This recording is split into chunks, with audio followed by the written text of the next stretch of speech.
Welcome to the Unspoken Truth Podcast Show. This is your boy JB, aka Spoken. And everybody already knows that everyone that I bring on this show is a walking, living icon. And I don't ever say the special guest name. They say their name. So without further ado, who am I speaking with? You're speaking with DeVon Franklin. DeVon Franklin, man. How you doing, man? How you doing? Yo, I'm doing good. I'm doing well. I'm alive, so I can't complain. I'm doing all right. I can see that. I see you all, always staying afloat, keeping your spiritual awakening up. Your skin look good. You know what I'm saying? You good. You look good, brother. You know what I'm saying? You're glowing. You know what I'm saying? You're drinking plenty of water. I can tell. Yes. You know what I'm saying? Tons of it. So it got hot out here. I'm in LA. It got hot. So I'm trying to stay hydrated. Man, so you over there stuck in the house too, right? Yes, sir. Yes, sir. Yeah, pretty much. My office is like down the street. Okay. Obviously my staff is working remotely. So once in a while, I'll, just pop down the street to grab a few things. But predominantly, I've been here in the house. Okay. Now, this is going to be a different type of interview. I mean, we're going to have some ups and downs to this thing. So, DeVon, we have 18 questions for you. Are you ready? I'm as ready. I think I am. That's my answer. All right. I think I am. All right. And then towards the end, we have a pick one session where you have to pick one. Pick in one. Yeah. Pick one. I might ask you like. Oh, pick one. Okay. Yeah, like, all right. Such and such and such and such. Well, what I want to do both. No, you can't do both. You got to pick one. All right. So here we go. Got it. Starting off, who is DeVon Franklin? DeVon Franklin is God's thought. How about that? Okay. That's who I am. I am walking out God's thought. God had a thought. Here I am, and I'm trying to figure out what that thought was. I get glimpses of it, but I don't always know. So every day I'm trying to get clearer on that. Okay. Now, DeVon, going to the second question, this is something that's going to hit you a little left. Give us a story of the worst whooping you've ever gotten by your mama or daddy. Oh, man, listen. I was raised in a Black family. So there was one time. So my father passed away when I was 9 years old. Okay. Mine passed away when I was 10. Oh, wow, man. So yeah, man, it's not easy. Yeah. Mm-hmm. I don't know if your mother got remarried, but my mother did. Yeah, mine did too. Okay, yeah, and look, I've grown to, appreciate, my stepfather. Now he's kind of like our ex-stepfather because they're not married anymore. But growing up, we didn't always get along. Yeah. I'll never forget, there was one time when I was disrespectful to him.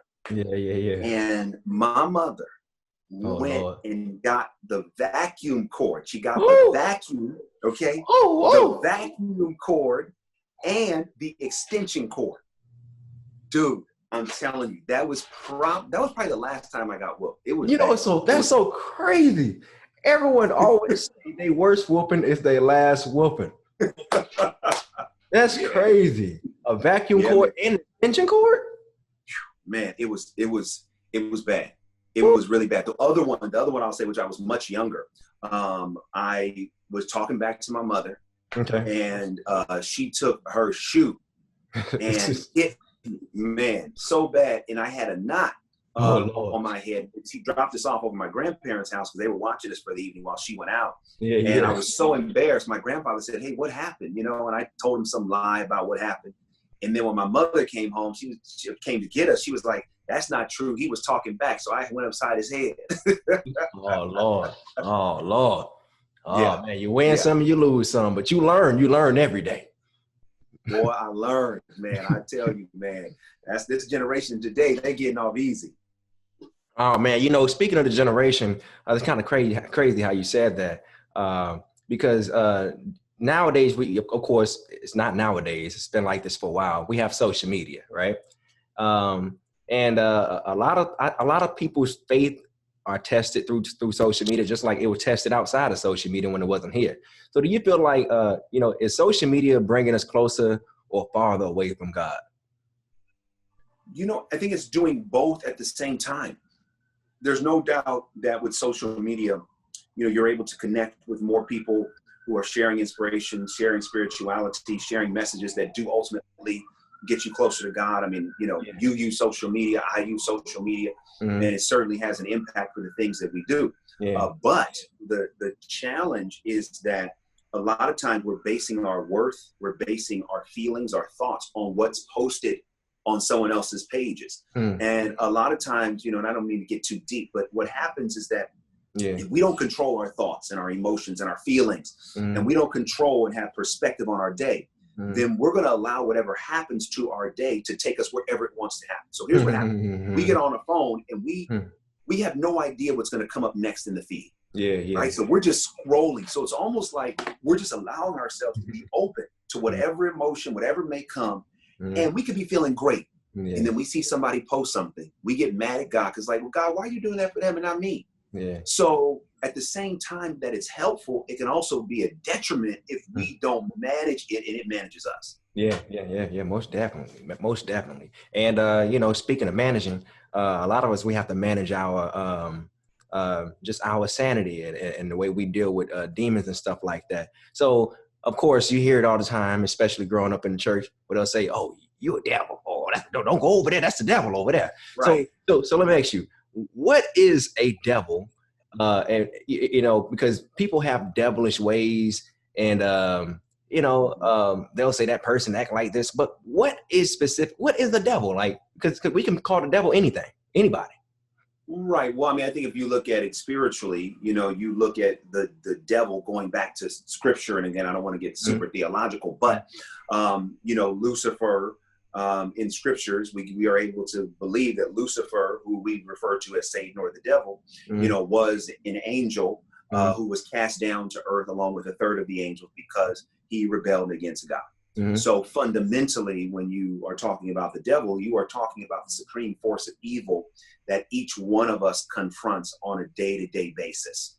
Now, do I believe that people in and of themselves are devils? There's a scripture that says we wrestle not against flesh and blood, but against principalities. So basically what that means is that a person, there may be a spirit of the devil in them, but the person themselves is not the devil. Okay. So are there people that do things that are influenced by the devil? I think so. And I think that fundamentally it's really a battle between good and evil. Evil does harm, good does help. So that's really how I look at the devil, and also people that are influenced in that way. But I try to not label someone the devil, because that's the same person that God could be trying to redeem. So it's like, yes, they could be under the influence of the devil. They could be acting with devilish ways, but I try to resist labeling someone with that, because they may have been under the influence of the devil today, but they could be under the influence of God tomorrow. So that's something I always try to be mindful of. People, of course, I hope so. They will think that you're not perfect, of course. And, you're a human being just like everybody else. Yes. Give us one, if you can do it, give us one demon that you fight with constantly, every day. Oh man, the demon of self-doubt. Oh, wow. Every day. Again, going back, I'm a middle child of 3 boys. So as a middle child, most middle children that I know, we're always fighting for our place and trying to figure out where we fit, not only in the family, but in the world. And what that really gets to the heart of is self-worth, and not always feeling good enough, and not knowing where you fit and who, so for my entire life, that's a demon, right? That is a demon, because God is saying, yo, you are good enough. You can look at my life and there's plenty of examples for me to see, oh, I'm good enough. But that young kid in me, that middle child, that young boy that didn't know his place, man, that's the demon I work on every day. I work on it. I read, I study, I try to just change my self-talk so that talk of that younger kid doesn't disrupt what God is trying to do. But yeah, man, that's the demon, man. Look, like not feeling good enough, not feeling like, ooh, I got this. No, every time there's that little voice, oh man, you don't know what you're talking about, what you're doing. Nobody care. Like those are the things that I battle every day. Is that the reason why you go so hard with everything that you do? Like, absolutely. It's like you taking from the outside looking in, it looks like you take a very militant approach to what you do every day. Because it's true, man. It's true. I feel like, I gotta take that approach. One, because it helps me, Mm-hmm. and two, again, we're talking about social media, right? Where a lot of my inspiration is living currently. Yeah. And it's so easy to just get on a routine, and people just get by every day and never live.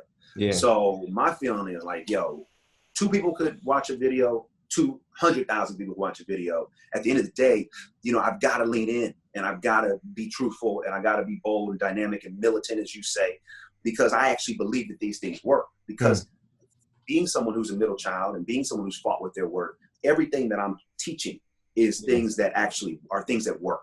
Yeah. And I can be the poster child to say, yes, you know what, that motivation, that inspiration, that militant, like, yo, we got to get this. Yeah. You can do it. It's the things that's really helped me navigate some challenging moments in my life. What gives you peace, and what will happen if you don't get that peace? Ooh, Jesus, man, peace. Ooh. I define peace as success. Okay. And I really feel that true peace is when I'm personally at a place where I just accept myself for where I am when I am. Okay. When I feel like, you know what, I'm good. Like, I'm not striving for something. I'm not, waiting for something to happen. I'm just appreciative fully in the moment. Mm-hmm. That's when I feel most at peace. I'm like, oh, I feel good. Like I can release. Yeah. If I can't find that peace, I go on a hunt for it. Oh, yeah. You have to. You have to. You gotta do it. That's a must. That's a must. I'm trying to figure out, where is it? Where did I leave it? Yeah. What's disrupting it? What am I thinking that's working against it? What was the conversation that I had that really, robbed me of my peace? Or who said something that I allowed to disrupt my peace? So whenever I don't have it, I just try to go find it. Now, sometimes I can find it quickly. Other times, man, it may take days for me to really get back to a peaceful place. Because that's ultimately what I'm pursuing. And that's really what I'm trying to help other people pursue, is that peace. Because, listen, you can have money, you can have fame, you can have followers, but no peace. If you don't have peace, man, none of it you ain't got nothing. You ain't got nothing. Peace is everything, man. Peace is everything. Yes, sir. Yes, sir. Every time I walk in a room, because I know I have a certain type of energy where I can pick up on energy around the room. And there's a lot of people who really can't read energy in a room. They just don't have that type of discernment, or they don't have a sharp discernment. Can you give us pointers on how people can get their discernment sharper, how to sharpen it up, how to really tap into it? Because some people just don't have that gift, that have to sharpen it. This is true. They may not have the gift, but you can build it. Here are a couple tips. It's so important to, when you're going into, let's say, a meeting setting, and there's going to be other people, right? So often when you're ready for a meeting, you're always thinking about, what can I get out of it? And so what happens is that selfish point of view puts blinders on, instead of saying, what am I here to receive? So if you go into a meeting, don't get me wrong, prepare for the meeting. If you have to pitch, prepare and all that kind of stuff, this is fine. But when you're going in, you're trying to say, okay, what am I here to receive? That idea of reception automatically indicates a signal that I'm trying to pick up. If my signal is weak, I'm going to have bad reception. So when I focus on what I'm here to receive instead of what I'm here to get, it automatically will help my discernment, or help your discernment wherever you need that help. So when you're going into the meeting, you're saying, oh, okay, what am I here to receive? That means I have to listen more.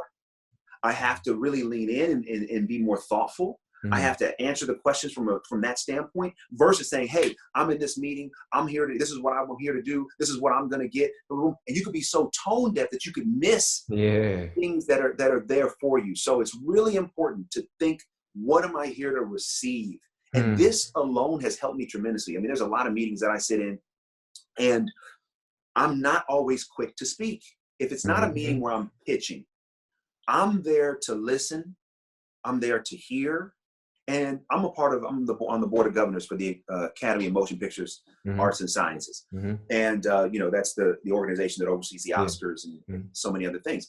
And there's a lot of times I'm in our board of governors meetings, and I may not speak until the very end, Why? Not because I don't have something to say. Mm-hmm. It's just that I want to take in. Everything. I want to discern the energy Mm-hmm. so that when I'm speaking, I'm plugging into the energy, mm-hmm. right? I'm plugging into it, and I'm actually helping bring that energy together Mm-hmm. instead of wanting to hear the sound of my own voice. And here I am talking through the whole meeting, Yeah. you know, and I'm disrupting the energy. So in order to really discern the energy, it's a mindset. What am I here to receive? Not just what am I here to get? Hmm. Okay. I like that. I like that. All right. What's your take on woke culture? Not all the way, but the second question, the leading up question is, can you be woke, and serve God at the same time? Well, the answer is yes. You can be woke and serve God at the same time, for sure.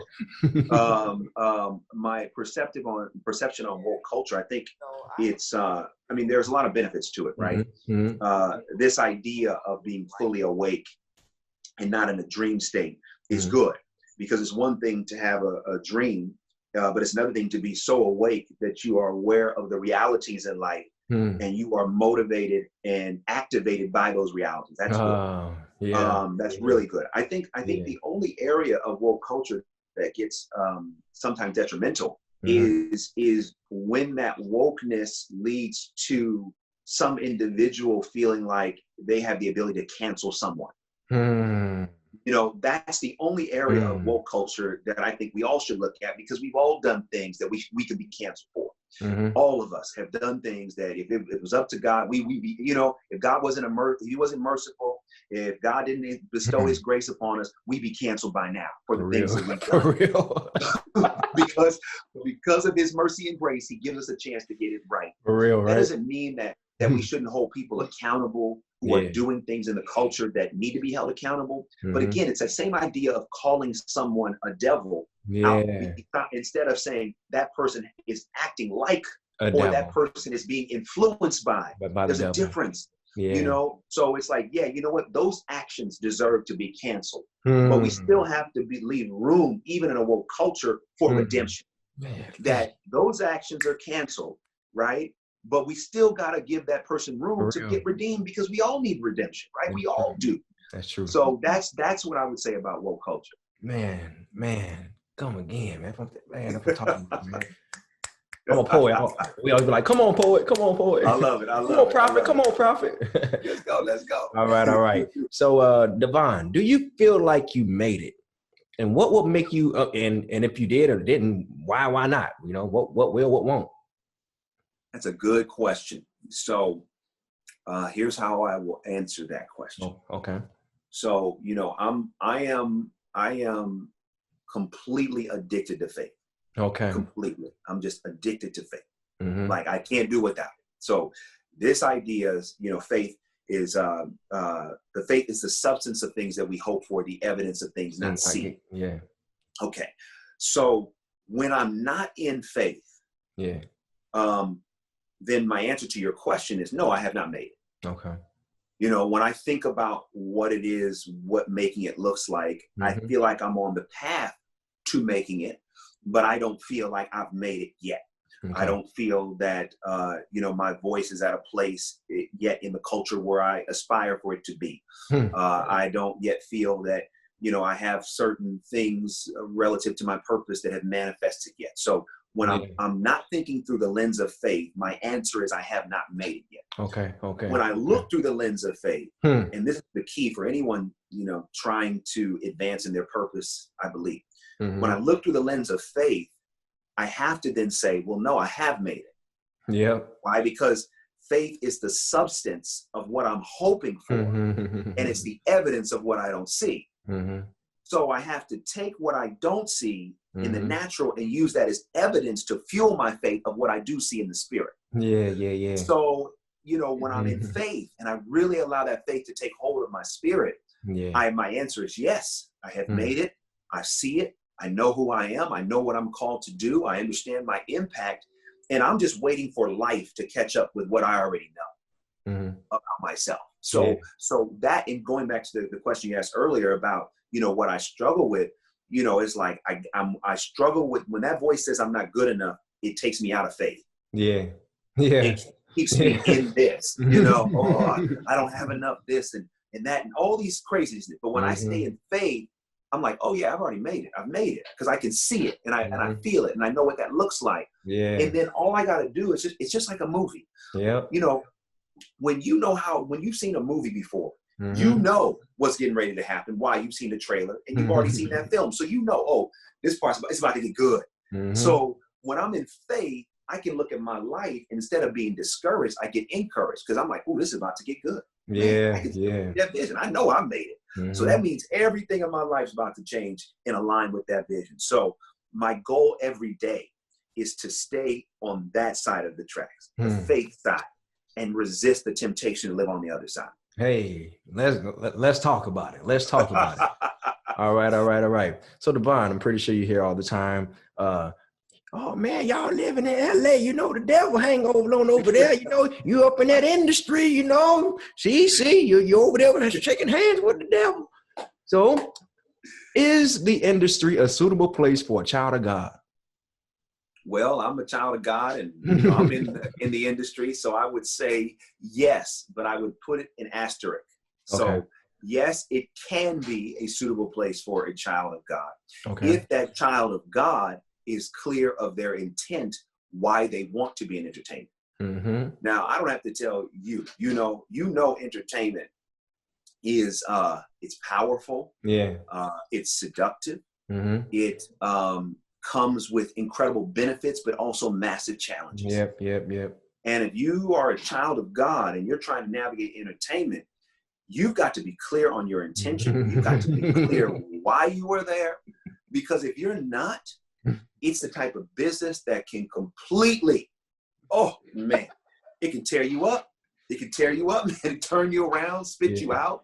Because and this is why, I've been in entertainment since I was 18 years old. Okay. And but from 18 years old to today, I have always been clear on why I'm here. I'm here in entertainment to make a difference, to use entertainment as a medium for inspiration, hope, to bring people, closer to God, to make the case for God in certain types of content. I'm here. That intention is really what has propelled my success in entertainment. And it's also what has helped keep me grounded. Because there have been opportunities or situations and I'm just like, no, that doesn't align with my intent. No, I can't do that. No, I'm not going to go there. Yeah. No, and then that also helped me know what to say yes to. Ooh, yeah, I'm saying yes to that. That aligns with mine. Yes. So yes, a child of God can make it, but they've got to stay clear of their intention. They've got to stay close to their why. And they really have to pray their way through, because this is the type of business that in one moment you can be off. Yeah. Just in a moment, and then that 1 degree of it takes you way long. Yep. And it's hard to drive that car back. Oh, it is, brother. It is. It almost seems impossible. And that's why a lot of people quit. Yeah. It seems impossible. It's not. It can be done, but it takes awareness, and it also takes a commitment to get it right. And like if you've seen those aircraft carriers in the sea, if you're trying to right the ship, you can't take a ship that big and turn it and expect that it's going to be right overnight. Oh, it's going to take some.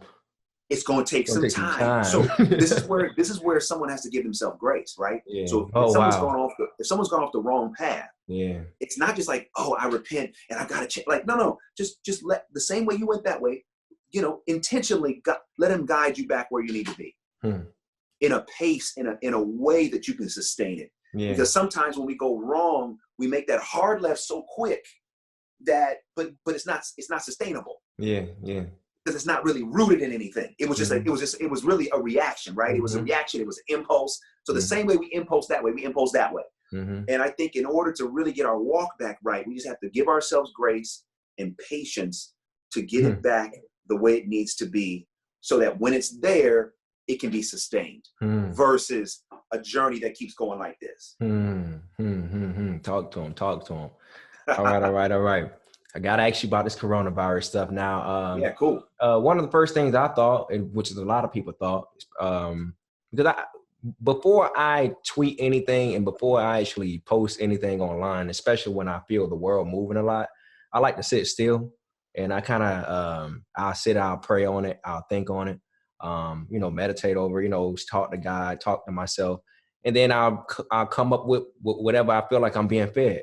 And I felt like, because I've been a stay-at-home dad for 2 years, and I felt like I've been quarantining before quarantine.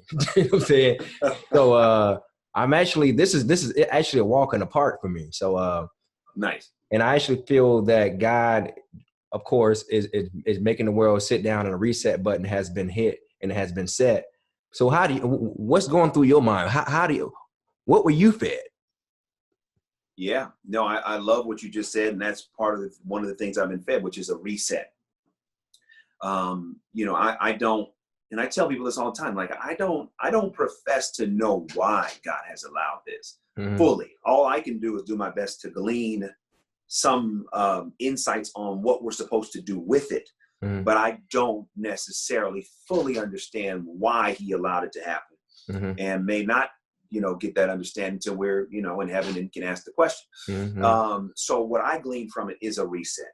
What I glean from it is an opportunity. I really thought about this. Two things. One, through this period of time, in terms of looking at it as a reset, look what it's done to the earth, in terms of pollution, in terms of, air quality, in terms of the environment. I mean, maybe this moment has allowed there to even be more time for this earth to sustain us as humanity through this virus. And then I look at us, think about how hard we were running and busy and all the things we were doing to move our agenda and our plan forward. Maybe this reset has added years to our life. Maybe this reset of not being able to run as fast and hard has extended our lifetime much longer than we may have ever been able to because of how we were running. So, I'm gleaning from it the reset. I'm also gleaning from it surrender. And here's what I mean by that. I'm trying to completely surrender, not only to just the moment, but also who I'm supposed to be. Meaning, maybe there were some things I was doing before that just weren't working. And maybe God is trying to shed those things. So I just have to fully surrender to His will in these moments to say, okay, God, not my will, but yours be done. So if that means there's certain things that have to go, take them. If that means you're going to bring certain things to me, I'll accept them. Whatever it may be, let me be open to this period of surrender and reset, so that when we get back to work and things start to pick up again, I'm doing it from a different mindset. I'm doing it from a place of more peace, a place of more confidence, and also a place of rest. Like, I don't need to get out there and run so hard as if I don't run, things aren't going to work. No. We've been quarantined for months and everything we made it through okay. So I just want to make sure when I come out of the reset, I come out better than how I went in. Okay. Top 3 favorite church songs. One of mine is, "Oh Lord, how excellent. How excellent." I ain't gonna go there. Come on. You go ahead and do your thing. But you got, go ahead and give us the 3. Okay. Here's one of my top. This is not in order of like 1, 2, 3. Okay. So if you want to break down and cry, now, here you go. Listen to "Running Back to You" by Fred Hammond when he was with the group Commission. I know. That song, I know what that is. Done. I listen to Fred Hammond. I gotta see if I know. Oh man, listen, it's when he was in the group Commission. Okay. "Running Back to You." That song, forget about it. Okay, "Running Back to You." That's okay. Yes. It is, man. Oh, that bad boy is crazy. Okay. The other song is by the Hawkins family, "Jesus Christ is the Way." Okay. This is an oldie but a goodie. Tremaine Hawkins sings the lead. Oh my goodness. Again, another song if you just want to cry your eyes out. Okay. This song it's a quintessential gospel song by one of the the greatest gospel families in the history of gospel music, the Hawkins family. Okay. You've got Walter Hawkins, I believe it was on his album. Okay.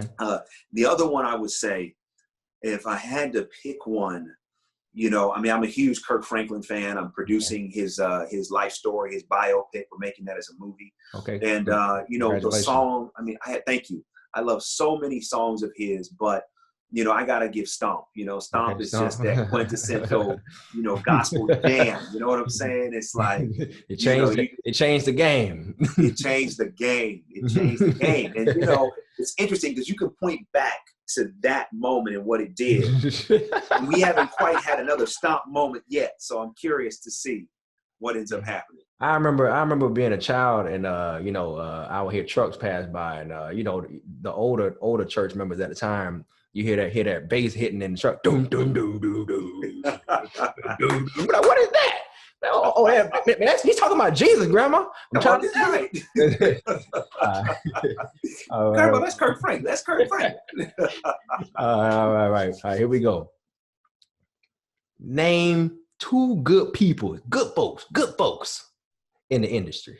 Good folks. It could be anybody. It just good people. Them good folks. Good people. Okay, there's a lot of them. There's more good people in my experience than not so good people in entertainment. The first 2 that came to mind, it's really 3. I'm gonna give 3. Okay. 3 that came to mind for me. Okay. 1, my wife. Okay. 2, Will Smith, and 3, Oprah. Oh Lord. Those are 3 people that are really, truly good people among many. You know, Tyler Perry, good person. Like, you know, in my experience, all of these people, in addition to a long list, these are people that are really, really good. Okay. I got a Will Smith question for you later. That's why I said, oh Lord. Okay. All right. Let's go ahead and get into the pick one session, man. You ready? Yeah. All right. Pick one, DeVon. You can't say both. You got to pick one. Okay. You might answer some of them, y'all. I hope he do. I hope he go all the way through with it, y'all. And when I ask some of these questions, when you say, well, what do you mean by that? You can think of it in whichever preference you decide to look at it. All right? Okay. All right. So however way you decide to look at it. Movie theater or Netflix? Movie theater. I already knew you were going to say that. Why? Because there's nothing like being in a dark theater with amazing sound and the big silver screen to transport you to another place. Mm-hmm. I love watching movies on Netflix. I have no problem with it, but there's something magical that happens. Yeah. When we can be in that theater, we're just transported, and it captures our imagination, our emotions, our spirit, and that's why I love the movie theater experience. Okay. Here we go. Moving on. Mary or Yolanda Adams? And now you pick your own preference. This ain't got nothing to do with nothing. I'm gonna go with Yolanda Adams. Adams. I love Mary, but Yolanda Adams, opened my heart. Oh man. Whew. All right. Yes. Will Smith or Samuel Jackson? Oh, come on, that's easy. I'm going with he rolling with his mans. I love Sam, but I'm going with All right. Now, this question, what I'm asking, is gonna seem kind of weird, but I literally ask everybody this question, okay? Okay. And it has a follow-up question as well. But I know what one of your questions, I know what one of your answers is going to be. All right. DeVon, you're running on a bridge. You look in the water. You see your best friend drowning and your career drowning. Who you saving? The best friend. I already knew that. I knew you were going to say that. All right. Now, here's what I want to know, this follow-up question. All right, DeVon, you're running on the bridge. You look in the water. You look down. You see your best friend drowning. And on the left, you see Jesus. Yeah. Guess what? I'm going to save the best friend because I'm going to assume that Jesus can walk on water.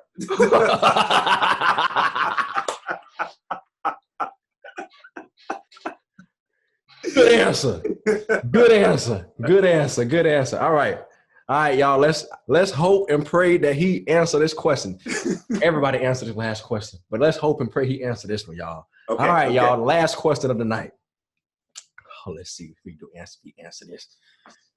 DeVon, if you had to pick between your penis and your eyes, which one you getting rid of?